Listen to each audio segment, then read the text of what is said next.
Hello. नमस्कार भाई, स्वागत है सबका। तो continuing from the last video, like थोड़ा हमने कश्मीर की बात करी। बट आर्टिकल 371 370 जो मतलब बहुत इम्पोर्टेंट पार्ट है कश्मीर का, आई थिंक वो हम कर नहीं पाए थे पिछले वीडियो में। तो आज उसके बाद बारे में बात करते हैं। तो हम्म। इंटरेस्टिंग एक्चुअली, जैसे इंडिया की हिस्ट्री जो है ना, देखा जाए जैसे जैसे मतलब तुम पढ़ो तो ऐसा लगता है कि मतलब क्या क्या घटित हुआ ना उस समय।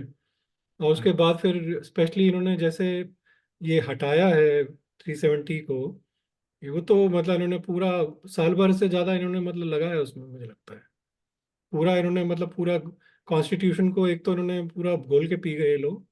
एक एक हम्म। ऐसी चीजें मतलब कॉन्स्टिट्यूशन की इन्होंने ऐसे यूज किया ना कि क्या बताएं। मतलब उसका कोई उन्होंने स्कोप ही नहीं छोड़ा सुप्रीम कोर्ट के लिए कि भाई तुम इसको रिजेक्ट कर सको। तो कई सारे आर्टिकल की बात करेंगे। कैसे इन्होंने मतलब थोड़ा क्या 370 क्या है, उसके क्या आर्टिकल्स हैं, फिर क्या डिटेल्स हैं, फिर उन्होंने कैसे इम्प्लीमेंट किया, फिर कैसे उन्होंने जो उसको हटाया, और कैसे ही उनने मतलब बेसिकली कार का बाकी जो आर्टिकल्स का यूज किया, और फिर बाद में finally to end it up supreme court का जो डिसीजन है उसमें थोड़ी बहुत बात कर लेंगे। तो श्योर, हाँ, ठीक है। तो आर्टिकल 370 जो हम बात करते हैं इंडियन कॉन्स्टिट्यूशन, वो पहली बात तो ये इंडियन कॉन्स्टिट्यूशन है का पार्ट है। हम्म। और ये जो है सेक्शन 21 में, जो इंडियन कॉन्स्टिट्यूशन सेक्शन 21 में आता है। और बेसिकली ये सेक्शन 21 क्या है, इसमें आर्टिकल 362 से 392 तक प्रोविजंस हैं। और इसको बोला गया है टेम्पररी एंड ट्रांजिशनल प्रोविजंस। तो बाद में नेहरू जी ने इसको एक्चुअली चेंज किया था, और इसमें टेम्परेरी एंड ट्रांजिशनल प्रोविजंस की जगह में स्पेशल प्रोविजंस भी ऐड कर दिया था। तो जब इन्होंने 1962 में नागालैंड की बात बात कर रहे थे ना, नागालैंड हम्म। से, तो इन्होंने नागा लोगों से मतलब बहुत उस समय एजिटेशन वगैरह चल रहे थे नागालैंड। तो उन लोगों ने बोला कि भाई हम टेम्परेरी प्रोविजंस में क्यों डाल रहे हो, तो उनने फिर स्पेशल प्रोविजंस में कर दिया था इसको। तो 362 और थ्री से 392 में, that is like part of that all these provisions. तो इसमें जो बेसिकली जो है जैसे चार टाइप के अब ये जो है आर्टिकल, जो तुम्हारा ये सेक्शन 21 है, ये बेसिकली चार टाइप में मतलब पार्ट्स में है। तो पार्ट ए में जो मतलब वैसे तुम देखो ना कि तुम ये जो तुम देखो तो इसको एक्चुअली सेक्शन ए जो है, सेक्शन ए में 152 से लेके 237 तक है आर्टिकल्स। फिर बी है 238, and C is 239 to 242, and D is 243, article 243। हम इन सब के बात करेंगे। बट मेनली मतलब ये बाद में जो है एक टाइम पे एक्चुअली फिर क्या कि इसमें कैसा है कि सेक्शन 6 जो है ना, आर्टिकल मतलब ये कॉन्स्टिट्यूशन का, वो जो मतलब ए से, अभी हमने ABCD की बात करी थी ना सेक्शन 21 में। तो सेक्शन 6 उसको सिक्स पार्ट 6 में बोलते हैं उसको। तो पार्ट 6 में जो बेसिकली है वो ब्रिटिश जो स्टेट्स थे ना, उसमें स्टेट्स भी एक्चुअली कैसे फॉर्म हुए, वो भी चार स्टेट टाइप के स्टेट्स मतलब इंडिया में डिफाइन करे गए हैं। ये सब मैं इसलिए बता रहा हूँ क्योंकि ये बहुत मतलब हिस्ट्री बहुत जरूरी है अगर हमें समझना है इसको। तो चार स्टेट्स जो डिफाइन किए गए थे, एक वो थे जो डायरेक्टली ब्रिटिश रूल्ड स्टेट्स थे, मतलब जैसे यूपी, वेस्ट बंगाल। ये मतलब यूपी उस समय यूनाइटेड प्रोविंसेस था ना, जो हम्म। बेटी बेसिकली मतलब डायरेक्टली ब्रिटिश कंट्रोल में थे।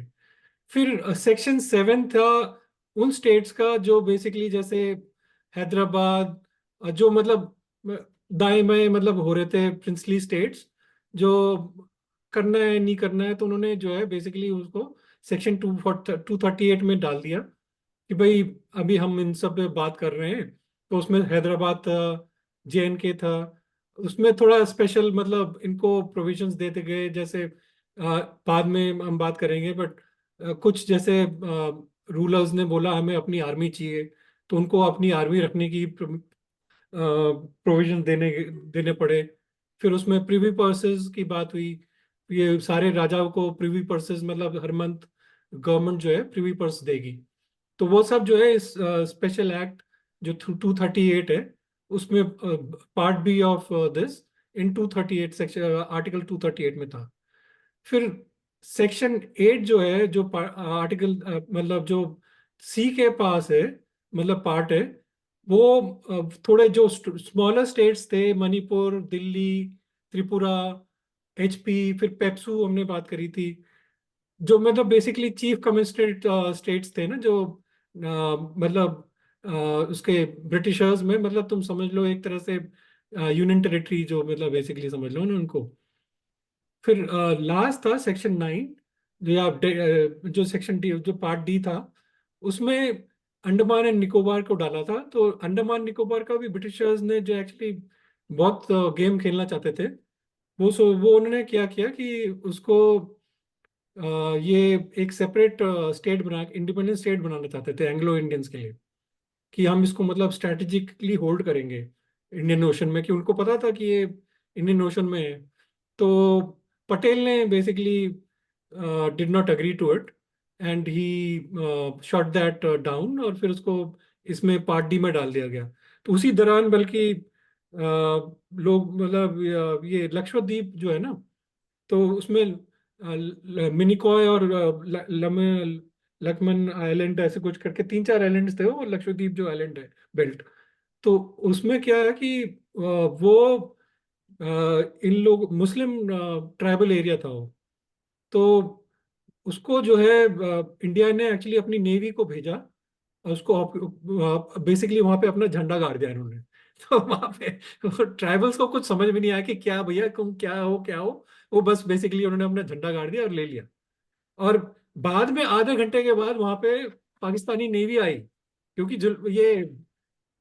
ये जो था जिन्ना, उसने भी कहा यार ये तो मुस्लिम एरिया है, मैं इसको ऑक्यूपाई कर देता हूँ। तो आधे घंटे की देरी थी, और इन्होंने जो है वो एक्चुअली ले लिया। नहीं तो उसके बाद जो है पाकिस्तानी नेवी देखा इंडिया का झंडा वहां पे, और वो वापस चले गए।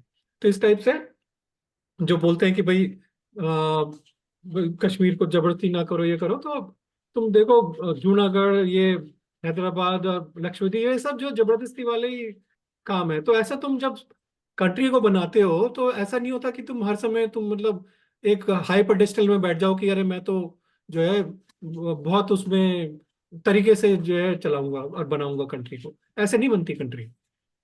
खैर वो जो भी है, 370 में आते हैं। तो 370 में जो बेसिकली हम बात करते हैं कि आ, उससे पहले मतलब जब हमने ये आर्टिकल्स की बात करी ना, तो 1956 में नेहरू ने एक्चुअली सेवेंथ अमेंडमेंट किया था, और ही डिलीटेड दिस सेवेंथ जो पार्ट है ना उसका, उस जो आर्टिकल 238 और फिर सेक्शन 7 है। तो कॉन्स्टिट्यूशन में देखो तुम, तो सेक्शन 7 के बाद मतलब ये 6 और 8 के बीच में सेक्शन 7 नहीं है, या मतलब आर्टिकल या 6 जो भी, तो मतलब मैं एग्जैक्टली भूल रहा हूँ।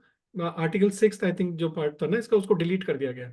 And then later section 9 also, like section 7 and 9 वो deleted, but section 9 was later restored, और उसमें पंचायती राज और ये सर्विसेज वगैरह थोड़ा बहुत ऐड कर दिए थे बाद में, उसको बहुत एक्सपैंड कर दिया था मतलब। तो वो सब किया था बाद में नेहरू ने। तो 370 में खैर आते हैं। तो 370 जब हुआ, तो 1949 में जब ये कॉन्स्टिट्यूशन बन रहा था ना, तो उस समय इन्होंने एक्चुअली इसको टेम्परेरी एक नंबर दिया था, 308 या कुछ, तो 360 से कुछ तो नंबर दिया था इसका। और वो बाद में उसको 370 परमानेंट, मतलब एक परमानेंट नहीं मतलब बोलेंगे, बट 370 उसको मतलब एक नाम, परमानेंट नाम दिया था कॉन्स्टिट्यूशन में। बट वो एक हाँ, टेम्परेरी प्रोविजन था।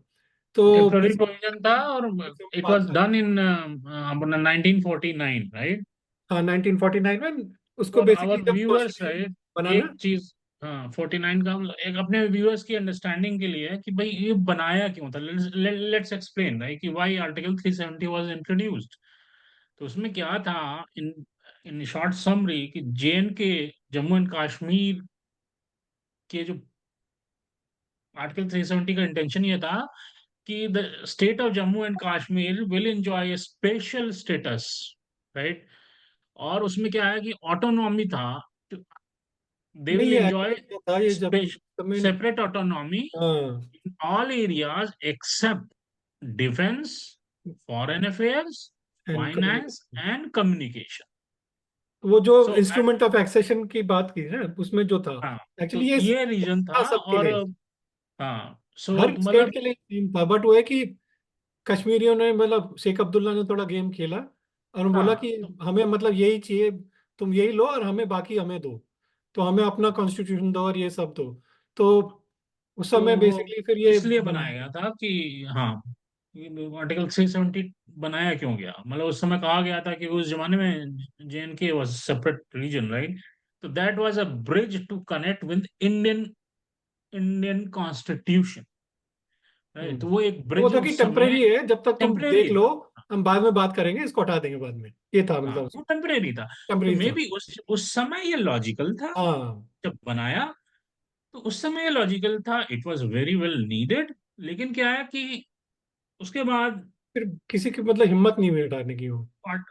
पॉलिटिक्स होती है, हिम्मत क्या होती है, विल होनी चाहिए, मतलब क्या वही करंट मतलब, गवर्नमेंट ने वही कर ना, नहीं तो दिखाया। विल तो नहीं थी ना। तो तो ये जो चार पार्ट है 370 के, हम्म, पार्ट वन जो कहता है, वो जो ABCD जो है 370 का, तो पार्ट वन जो है वो बोलता है कि आर्टिकल 3238 की जो हमने बात करी थी, that will not apply to state of Jammu and Kashmir, that is the only thing which is there in a. तो ये तो एक्चुअली जब इन्होंने 238 को ही डिलीट कर दिया था, तो दिस आर्टिकल, मतलब this part actually is inconsequential. ये तो मतलब इसका कोई मतलब ही नहीं है, जब तुमने आर्टिकल 238 ही डिलीट कर दिया, तो ये इररिलेवेंट बन गया था एक्चुअली। फिर बी के दो पार्ट थे। तो वो क्या कहता है कि ये जो पावर्स ऑफ पार्लियामेंट डिफाइन करता है कि इंडियन पार्लियामेंट जो है वो, उसकी क्या पावर रहेगी। तो उसमें जो कॉन्करेंट लिस्ट और यूनियन लिस्ट थी, उसमें तीन चीजें थी जो तुमने बात करी कि भाई वो डिफेंस, फॉरेन अफेयर्स और कम्युनिकेशन, वो इंडिया पे रहेंगे। और इसका जो है सारा चेंजेस जो भी है वो सब इसका इंडिया के पार्लियामेंट में चेंजेस होंगे, और बाकी सब जो चीजें हैं वो स्टेट में रहेगी, और वो जो स्टेट उसको करेगा।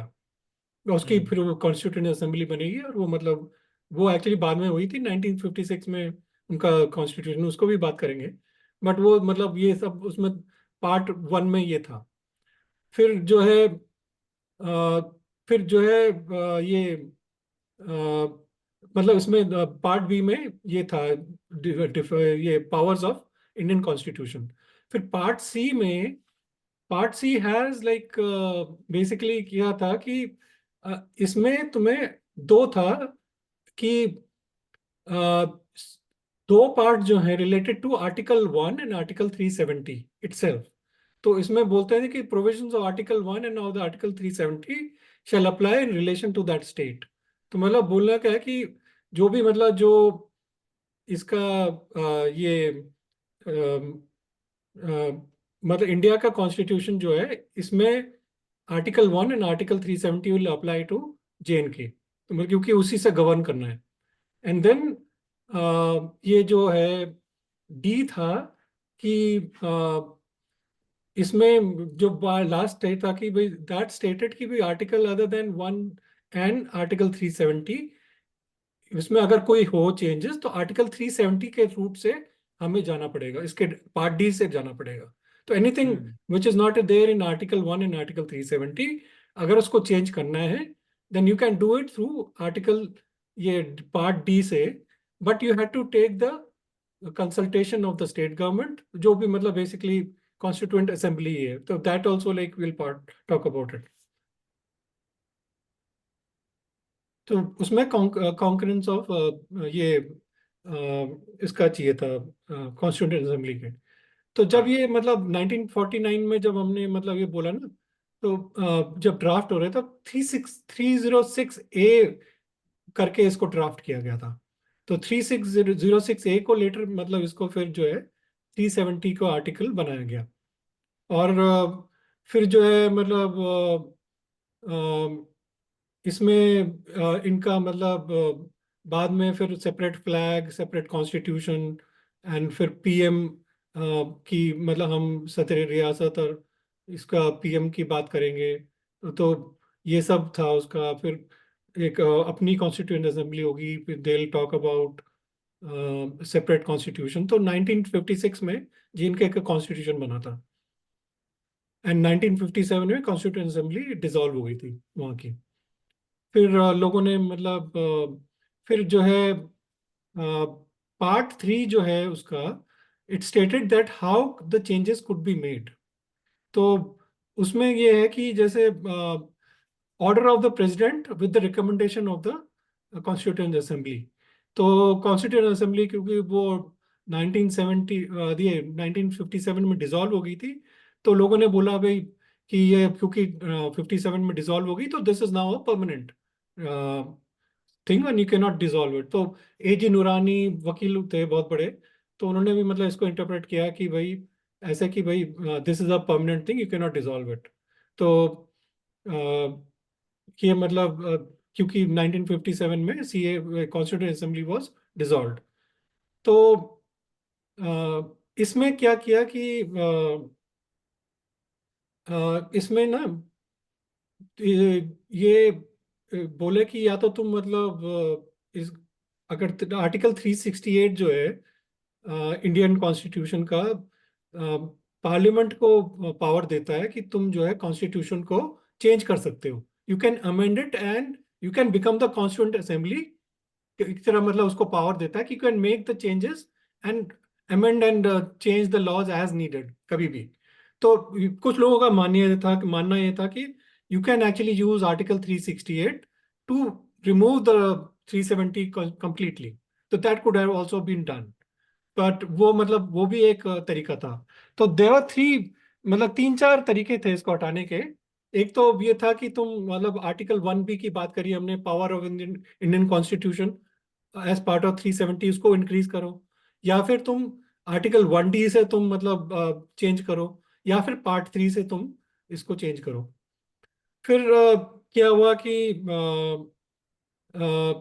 जब उसके बाद फिर मतलब हमने अच्छा 1B की बात की, 1D की बात करी, एंड पार्ट 3 का, ये तीन चीजें थी ना। अच्छा, उससे पहले हमने मतलब हमने बात करी थी पिछली बार, वो Sheikh Abdullah was like imprisoned in 1953 ना। तो उससे पहले जो है उसने क्या किया था कि शेख अब्दुल्ला ने कहा था हरी सिंह को कि I don't want him to be the Sadar Riyasat, मतलब वो एज अ, तो remove him and make his son Karan Singh as the वो मतलब basically the head of the state, इस टाइप से, राजा। तो उसने कहा मैं इसको चला लूंगा ये सब, तो I don't like Hari Singh, तो उसने हटा दिया था उसको। तो 1953 में कांग्रेस की गवर्नमेंट ने करण सिंह के साथ मिलके इसको जेल कर दिया, शेख अब्दुल्ला को, फॉर एंटी इंडिया एक्टिविटीज। तो बल्कि उससे पहले एक और इंटरेस्टिंग चीज है जो ये लोग बहुत मतलब उसको साइट करते हैं, 1952 दिल्ली अग्रीमेंट जो बात करते हैं ना ये लोग। तो उसमें क्या था कि कांग्रेस एंड शेख अब्दुल्ला ने एक्चुअली एक अग्रीमेंट किया था, डिफैक्टो अग्रीमेंट, कि भाई सीएम को पीएम बोलेंगे, सेपरेट फ्लैग देंगे, एंड स्टेट सिटीजन्स को मतलब बेसिकली वो एक 19 एक कट ऑफ था कि जब भी तुम मतलब इसको इसके बाद जो आएगा उसको स्टेट सिटीजनशिप को नहीं मिलेगा उसको। तो हम्म। बेसिकली उसके बाद क्या किया कि 1953 से लेके 1975 तक कांग्रेस की गवर्नमेंट थी वहां पे।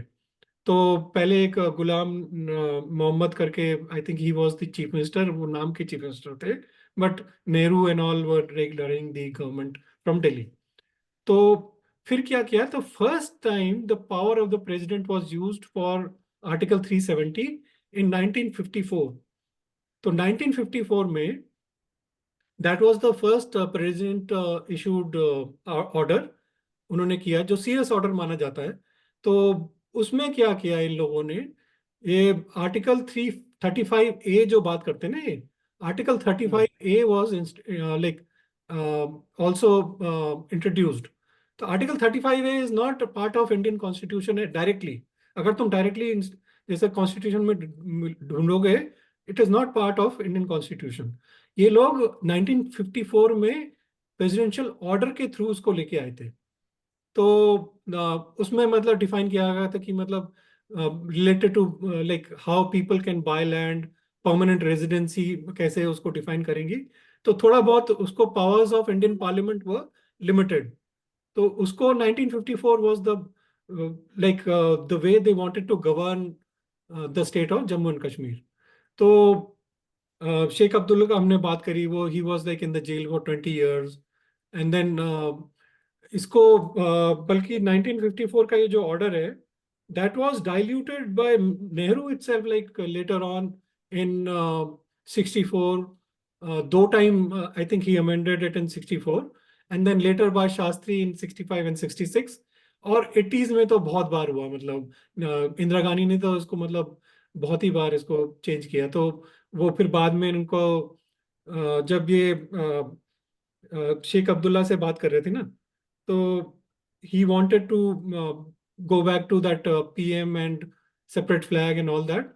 तो उसकी चार पांच मांगे थी जो मतलब सब रिजेक्ट कर दी थी एक्सेप्ट अ सेपरेट फ्लैग।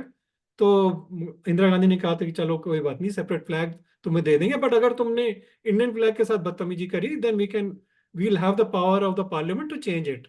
तो वो सब फिर इसमें इसको भी थोड़ा लगा कि ठीक है यार, मैं बहुत टाइम से जेल में बैठा हूँ, तो हम लोग जो है बेसिकली इनके साथ ही चलना है। अब प्लेबिसाइट वगैरह सब बेकार है, ऐसे बोलने लग गया वो कि भाई प्लेबिसाइट वगैरह बेकार है, we have to go with Indian India, हम इंडियंस हैं और अब उसकी बात करते हैं। तो लोगों ने बल्कि बोला कि देखो ये चेंज इज माइंड। तो इंदिरा गांधी का अच्छा है, चलो इसने कराना, नहीं तो इसको हम ठीक ठीक कर देते। तो वो तो मतलब बहुत नेशनलिस्टिक थी ना, तो शी डिडंट वांट टू, उसने तो कुछ भी नहीं मतलब उसको दिया। तो he became chief minister in 1975 again. और फिर I think till the death he was the chief minister, I think 84 में या 82 में, आई थिंक ही डाइड। तो फिर जो है ये बीच में हमने बात करी थी जेएन के कॉन्स्टिट्यूशन की भी। तो JN K constitution was a very small document. It had like 158 paragraphs और उसमें 13 पार्ट थे एंड 7 स्केड्यूल्स थे उसमें। तो it was a very small document. उसमें मतलब प्रीफेस, अगर if you study the J N K constitution, उसका preface and the article 3, they stated that JNK is and will remain, was and उसमें नहीं ऐसा था कि was, is and will remain part of India, ऐसे करके तो उसमें स्टेटेड था सारा। तो उसमें कोई मतलब वो नहीं था इफ्स एंड बट्स की, मतलब हम जो है इंडिया का पार्ट नहीं है। फिर article 5 had special extra powers to the state of Jammu and Kashmir, कि भाई हमने कैसे इसको करना है या कैसे करना है, that they gave in through JNK, मतलब उसको आर्टिकल 5 उसके। और 6 to 10 were like related to permanent residency, कैसे लोग करेंगे ये सब। एंड एक आर्टिकल जो उसमें इंटरेस्टिंग है, जो बाद में हम बात करेंगे रिमूवल में भी, आर्टिकल 92। तो article 92 talks about governor rule. तो जैसे इंडिया में आर्टिकल 356 है ना, you can remove any government. तो इसमें भी आर्टिकल 392 जो है, article 92 you can dismiss the government, but you can only do it for 6 months max. उसके बाद तुम्हें चुनाव लगाने पड़ेंगे। तो अगर जैसे ये है कि भाई चलो इंडिया भी मतलब नहीं कर पा रहा, उसके इंडिया की मतलब पावर भी नहीं हो पा रही गवर्नमेंट की, उसकी JNK की भी जो है, जो हमारा कॉन्स्टिट्यूशन उसके हिसाब से भी नहीं चल पा रहा, तो then you can dismiss the government as per the article 92। तो ये एक्चुअली बाद में भी इन्होंने यूज करा जिसमें ये आर्टिकल रिमूव करने के लिए, हम बात करते हैं उसके बारे में। हम्म। फिर ठीक है, अब्दुल्ला के बारे में हम बात करी, फिर 1987 टेररिज्म वगैरह ये सब हमने बात कर ली। एनडीए की गवर्नमेंट जब आई तो फ्रॉम 2002 ऑनवर्ड्स उसमें थोड़ा सा बहुत स्टेबिलिटी आने लगी JNK में। And then Farooq came back to power in 2002। और then he started talking about this autonomy resolution, and they always talk about this 1953 and 1954 का order, क्योंकि that was the time they had autonomy। और फिर इन्होंने जो है मतलब उसकी उसी की भी मतलब बारे में बात करते हैं। They always talk about 93 status, going back to the 93 1953 status, क्योंकि that was the time when ये शेख अब्दुल्ला वाज इम्प्रिजन्ड। तो वो बेसिकली उसको रिलेट करते हैं। अब आते हैं हम लोग 5 अगस्त 2019, जब ये बेसिकली इन्होंने आर्टिकल हटाया 370। नाउ ये कैसे इन्होंने रिमूव किया, बेसिकली इन्होंने एक्चुअली इसको क्या किया कि गवर्नमेंट, इसको हमने बात करी कि कैसे हम इसको अमेंड करते थे ना, तो इन्होंने दो तीन तरीके से इसको यूज किया। तो instead of article 368 to change the constitution and removing it, क्योंकि उनके पास राज्यसभा में नंबर नहीं थे, they couldn't have actually pass the bill in Rajya Sabha. तो कॉन्स्टिट्यूशन को चेंज नहीं कर सकते थे ये। तो उन्होंने क्या किया कि एक इजियर मेथड बनाया कि 1B और 1D के थ्रू, और पार्ट 3 का। तो व्हाट दे डिड वाज कि उन्होंने जो है इंस्टेड ऑफ ये जो बात करते थे ना कि कॉन्करेंट असेंबली को they have to take the power of the constituent assembly. तो इन लोगों ने क्या किया कि ये कॉन्करेंट असेंबली को मतलब बेसिकली इन्होंने ऐसा डिफाइन किया कि that will be the state government, and in the state government को इन्होंने डिसमिस किया था, in effect in absence of the state government it will be the Indian parliament. तो जब अगर पार्लियामेंट पास कर देता है, then it will be same as passing through the constituent assembly. तो फिर उन्होंने उससे पहले भी एक्चुअली इंटरेस्टिंग है कि इन्होंने जब 2019 में गवर्नमेंट बनाई ना, उससे पहले लोगों ने बात करी कि नहीं इन्होंने हटाया नहीं और ये 370 की बात करते थे। बट इन लोगों ने जब PDP के साथ गवर्नमेंट बनाई, तो एक साल तो इन्होंने चलाई, उसके बाद फिर उन्होंने गिरा दी उसकी गवर्नमेंट। और उसका बोला गवर्नमेंट को कि तुम गवर्नर को कि तुम इसको डिसॉल्व कर दो, क्योंकि मतलब ये 6 महीने का 92 आर्टिकल 92 से लेके यूज करके इसको डिसॉल्व कर दो असेंबली को, क्योंकि नहीं चल सकता। तो ये सत्यपाल मलिक ने ये डिसॉल्व कर दी और बेसिकली गवर्नर रूल कर दिया उसको। अब 6 महीने तो निकल गए, तो एक दिन पहले 6 महीने के 19 दिसंबर 2018 में ये क्या करते हैं ये लोग, क्योंकि 6 महीने से ज्यादा तुम उसको डिसॉल्व नहीं कर सकते, तो इन लोगों ने क्या किया, आर्ट गवर्नर रिकमेंडेड कि अभी हम दोबारा तो कर नहीं सकते, तो आई रिकमेंड आर्टिकल 356 के तहत यू रिमूव दी गवर्नमेंट, मतलब बेसिकली जो सस्पेंडेड एनिमेशन में है, यू कैन रिमूव दैट। तो आर्टिकल 356 को यूज किया। तो आर्टिकल जब 356 को यूज किया, तो जो पहले असेंबली थी वो अब पार्लियामेंट के पावर आ गई, मतलब बेसिकली। तो अब पार्लियामेंट पार्लियामेंट अब सुप्रीम हो गया। अब देखो धीरे धीरे कड़ी देखना मतलब कैसे जुड़ती गई। तो अभी पार्लियामेंट सुप्रीम हो गया। तो इन्होंने फिर जो क्या किया कि आर्टिकल 3 में जो बेसिकली वो था ना कि ये मतलब यू कैन रिकॉग्नाइज, उसमें आर्टिकल इंडियन कॉन्स्टिट्यूशन में क्या है, आर्टिकल 3 से यू कैन रीऑर्गेनाइज स्टेट्स। तो इन लोगों ने एक्चुअली आर्टिकल 3 उसको यूज करने से पहले वो भी उन्होंने एक चेंज किया उसमें, जो इन्होंने प्रोक्लेमेशन किया ना 5 अगस्त का, तो वो भी उसका पार्ट था। तो उन्होंने क्या किया कि एक घंटे में मतलब इन्होंने पहले जो है ये अमित शाह ने उसको एक छोटा सा ऑर्डर लेके आया। तो उसको पहले उन्होंने राज्यसभा और लोकसभा से पास कराया, और फिर एक बाद में बड़ा बिल लेके आया जो रिऑर्गेनाइजेशन ऑफ JNK था, which was like 58 pages document. तो वो मतलब जिस जिस तरह से इन्होंने एक्चुअली पास कराया वो सब कराया ना, जो that is also very interesting. तो उसके बारे में मतलब हम अगर बात करेंगे ना, तो वो बहुत ही मतलब एक मतलब क्या बोले उसको, मतलब इसको एक्चुअली उसके पहले उससे बात करते हैं। ये जो इन्होंने जो छोटा ऑर्डर लेके आए थे ना, उसमें इन्होंने क्या किया था कि कहाँ गया वो,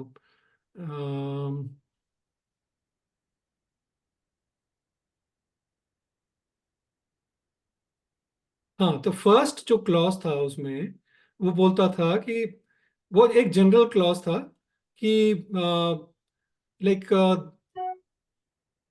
जो भी इंडिया का पार्लियामेंट है, मतलब कॉन्स्टिट्यूशन है, that will be implemented as says in JNK. तो हम्म। Basically as a whole that will be implemented in JNK as part of that. And second was like एक ऑर्डिनेंस लगा के इन्होंने जो है basically actual act of parliament को मतलब चेंज करा. And third was like to declare it as a विदेशी राज्य. तो विदेशी राज्य का भी एक एक्चुअली तात्पर्य है कि मतलब they can actually do anything in that state. फिर इन्होंने किया किया कि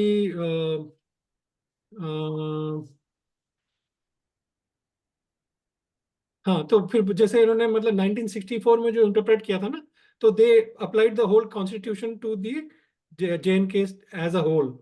and then second, governor was meaning of governor was changed.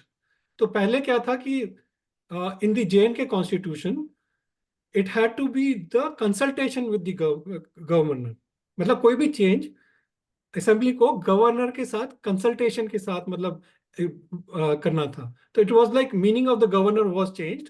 तो इंस्टेड ऑफ कंसल्टेशन इन्होंने गवर्नर को मतलब एज अ गवर्नर बना दिया उसको, कि मतलब ही इज अ मतलब होल करता धरता ना उसका. तो what ever he hmm. Says is मतलब वो करेगा, मतलब he is like the de facto assembly, इस टाइप से.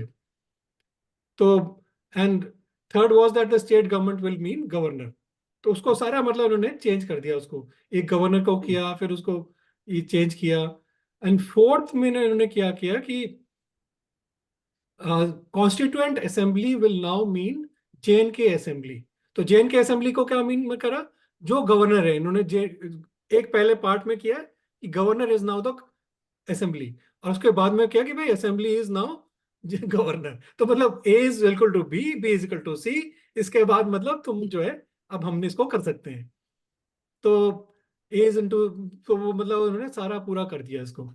फिर जो है इन्होंने किया किया कि मतलब आर्टिकल 7 जो कहता था ना कि इसमें इन्होंने प्रोविजन किया कि जो स्पेशल आर्टिकल्स हैं, कि जो ये सारा इंडियन कॉन्स्टिट्यूशन पे करेगा except the state of Jammu and Kashmir. तो ऐसे 2-3 आर्टिकल हैं, आर्टिकल 118, आर्टिकल 118, आर्टिकल 208 और आर्टिकल 255. तो इसमें इन्होंने स्पेसिफिकली मेंशन किया कि this is complete complete Indian constitution मतलब JNK में करेगा, irrespective of what is written in these articles. तो कई जगह पे मतलब बोलते हैं ना कि इन कंजंक्शन हाँ। विद दोज आर्टिकल्स, बट इसमें इन्होंने बोला irrespective of what is written in these और एनी अदर आर्टिकल, कोई भी मतलब इसको नहीं कर सकता. तो ये मतलब तुम जैसे 255 आर्टिकल मतलब इन्होंने सारा किया, चेंज किया. फिर आर्टिकल 122 क्या बोलता है कि तुम जो है स्टेट जो है सुप्रीम कोर्ट मतलब जा सकता है कि भाई एज कंसल्टेशन में. तो उनके दो बात है, अगर फर्स्ट में किया तो they can go as a consultation, और वो दे ना दे मतलब सुप्रीम कोर्ट, और फिर ये माने ना माने ऐसा है. और अगर सेकंड पार्ट में गया तो supreme court has to adjudicate it and then they have to मतलब उसको माना. तो उन्होंने वो भी खत्म कर दिया कि मतलब सुप्रीम कोर्ट तुम जा ही नहीं सकते. तो वो सब मतलब सब उन्होंने रिमूव कर दिया उसके, इन 3-4 से जो उन्होंने किया. तो उसके बाद फिर उन्होंने क्या किया, इसको राज्यसभा से पहले अप्रूव किया, और फिर 1 घंटे में उसके बाद इमिडिएटली जो है लोकसभा से पारित कर दिया. तो लोकसभा से जब पारित करा तो इसको फिर प्रेसिडेंट ने साइन करके इसको मतलब कर दिया, फिर ऑर्डर कर दिया, मतलब कि प्रेसिडेंशियल ऑर्डर हो गया. मतलब एक तरह से 370 पूरा 370 के थ्रू इंडियन कॉन्स्टिट्यूशन लागू हो गया JNK में. फिर इन्होंने क्या किया कि ये इसके थ्रू इन्होंने क्या किया कि तो फिर क्या इसमें आए थे हम लोग, कहाँ थे.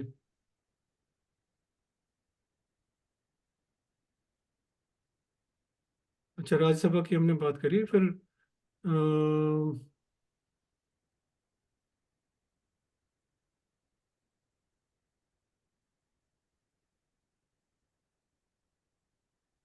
सो इन्होंने कि मतलब बेसिकली उसके बाद जब ये लोकसभा और राज्यसभा में पास हो गया ना वो ऑर्डर, तो क्योंकि पहले ऑर्डर के लिए भी तुम्हें मतलब पास करना है ना. कि भाई प्रेसिडेंशियल ऑर्डर के लिए भी तुम्हें पहले उससे पास करना है कि भाई ये जो तुमने तिकड़म बजाई कि भाई आर्टिकल 1 के थ्रू हम रीऑर्गेनाइजेशन कर सकते हैं, और फिर प्रेसिडेंट भी जो है पूरा कॉन्स्टिट्यूशन लागू कर सकता है, तो वो सब जो उन्होंने 3-4 तिकड़में लगाई, उसके लिए ऑर्डर जो पास करना था वो प्रेसिडेंट ने पास कर दिया। तो एक बार वो ऑर्डर पास हो गया, उसके बाद इन्होंने जेएन के रीऑर्गेनाइजेशन बिल लाए 58 पेजेस का।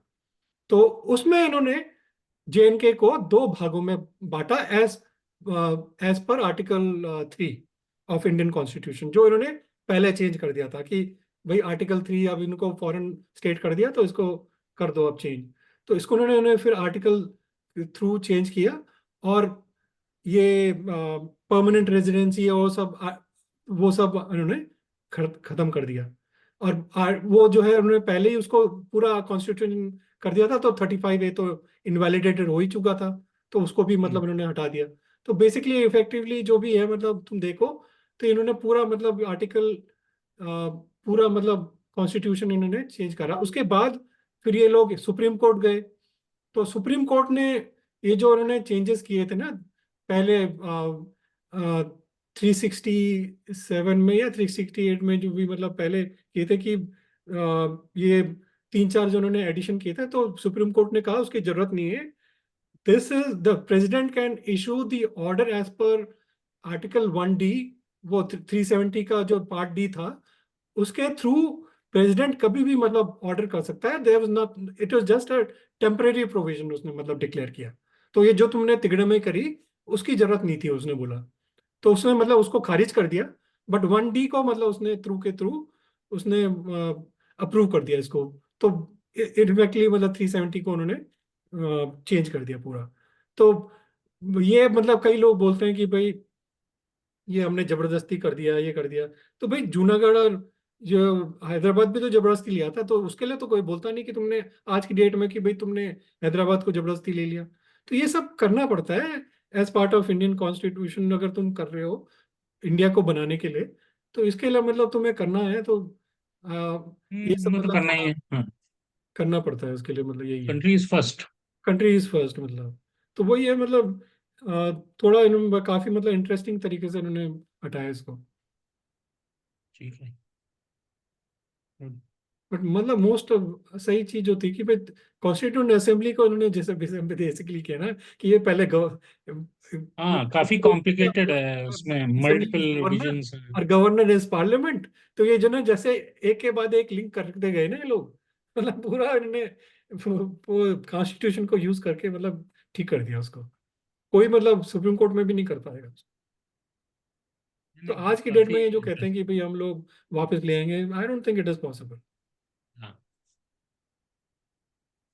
तो यही था मतलब, आई थिंक ये सार था इसका। तो मतलब it is very detailed actually, but सार हाँ, सार काफी में कुछ डिटेल्ड है, बड़ा कॉम्प्लिकेटेड है। बहुत हाँ, कॉम्प्लिकेटेड है। तो उसको समझने के लिए मतलब एक्चुअली इसको 1.5-2 घंटे का, 2-3 घंटे चाहिए एक्चुअली। तो थोड़ा सा शॉर्ट में बताने की कोशिश करी मैंने। Good discussion. ठीक है चलो फिर, आई थिंक यहीं चलो पे फिर, फिर समाप्त ओके। करते हैं। हाँ। चलो फिर।